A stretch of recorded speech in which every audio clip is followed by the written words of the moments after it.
Hello everyone, फेरि पनि हजुरहरूलाई स्वागत छ मेरो मिनी ब्लगमा। यस्तो मिठो हावा खाँदै म कहाँ जाँदैछु त? Do you have any guess?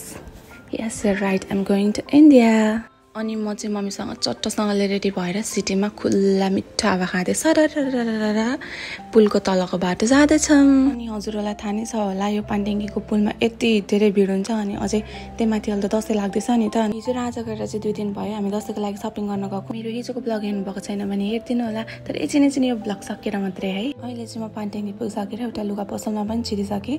उहाँ चाहिँ हाम्रो नेपालकै अङ्कल हुनुहुन्छ, एकदम मिलाएर लगाइदिनुहुन्छ। त्यही भएर हाम्रो फर्स्ट प्लेस नै यो। 10वटा भन्दा धेरै लुगा हेरिसकेर पनि मलाई कुनै लुगा मन परेन। लास्ट पनिको यो मन परेको थियो, तर के गर्नु मेरो साइज नै भेटिएन। अनि त्यही भएर हेरिदिनु न अर्को छ कि भनेर सोच्दै थिएँ। गाह्रो छ साथीहरू, लुगा मात्र मन परेर हुँदैन, आफ्नो साइजको भेटिनु पर्छ। त्यहीमाथि दसैँ लागेर चाहिँ एकदमै धेरै सर्टेज हुन्छ। त्यही भएर म चाहिँ अब यसो लुगाहरू हेर्थेँ त्यतातिर। अनि मम्मीले चाहिँ आफ्नो लागि पनि हेर्दै हुनुहुन्थ्यो। तर मम्मीले पनि आफूले भने जस्तो भेट्नु भएन। यसपालि त के हो, हामीले भने जस्तो लुगा नपाएको हो कि यसपालि हामीले भने जस्तो लुगा नआएको हो गाइसहरू, भनिदिनु त। यस्तो तातो घाममा 10वटा भन्दा धेरै दोकान हेरेर पनि नपाउँदाखेरि म चाहिँ एकदम डिप्रेस्ड भइसकेको थिएँ। यस्तो फ्रस्ट्रेट भइसकेको थियौँ। त्यही भएर हामी चाहिँ सब्जी मण्डलीतिर छिर्यौँ। हामीलाई चाहिँ माछा पनि लानु थियो, अनि त्यहाँबाट एउटा सब्जी पनि लानु थियो। त्यही भएर मम्मी र म चाहिँ सब्जी मण्डलीतिर गयौँ।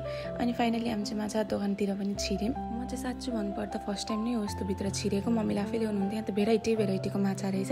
कहिले पनि भित्र गएको थिएन, म बाहिरै बस्थेँ। साथीहरू मलाई मात्रै यस्तो हुन्छ कि हजुरहरूलाई पनि हुन्छ? म त 5 मिनट पनि त्यहाँभित्र गनाएर बस्न सकिनँ, निस्किहालेँ। बाहिर निस्केको मात्रै थियो, यहाँ त मैले बाँदरको फ्यामिली नै देखेँ। त्यसपछि हामी चाहिँ फेरि लुगा खोज्नको लागि यताउता डुल्न थाल्यौँ।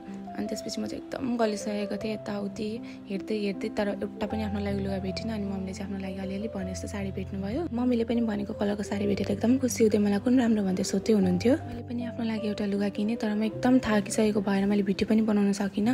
अनि अहिले चाहिँ हामी घर फर्किँदैछौँ। हामी चाहिँ लुगा किनिसक्ने बित्तिकै फेरि त्यही सिटीमा फर्किहाल्यौँ। यो पानटेङ्गी अलिकति खुल्ला भएको त मैले कहिले देखेकै छुइनँ। फेरि त्यस्तै जाम, यो विदेशको जस्तो रोड कहाँ होला भनेर सोच्दै हुनुहुन्छ होला। यो चाहिँ कतै पनि जानु पर्दैन, यो चाहिँ हाम्रै काँकरभिट्टामा छ।